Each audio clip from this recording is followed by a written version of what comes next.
Ако досега по честниот крст се фрлаа и луѓе кои немаа елементарно познавање за Христовата вера, од годинава се воведуваат новини за празникот Богојавление Водици и за чинот на потопување на крстот во водите на Кочанска река. Во основните услови за да се пријави за фрлање по честниот крст, верникот мора на памет да ја знае Господовата молитва Оче наш.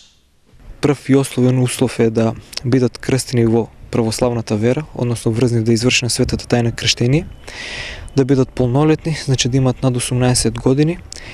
И имаме една новина оваа година воведена, а тоа е сите оние кои што сакаат да земат учество, задолжително бараме да знаат молитвата Оче наш, бидејќи тоа е една молитва која што треба да знае секој христијанин, а од претходните години имавме кандидати кои што за жал нема елементарно познавање од православното христијанство и навистина е недолично луѓе кои што не си ја знаат за верата и да земат такво учество во таков свет чин.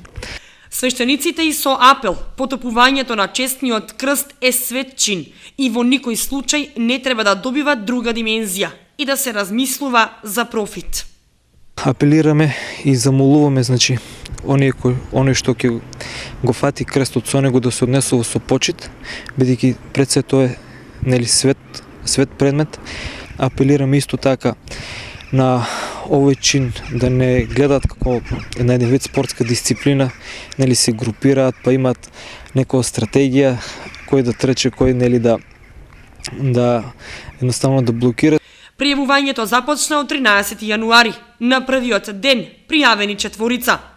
Од Кочанскиот храм ги потсетуваат верниците дека по повод празникот посветен на Свети Василий во манастирскиот комплекс на Пониква посветен на овој светец ќе се одржи света архиерејска литургија, на која ќе чиноначалствува митрополитот Брегалнички Иларион во сослужение со свештениците од Кочанското архиерејско наместништво.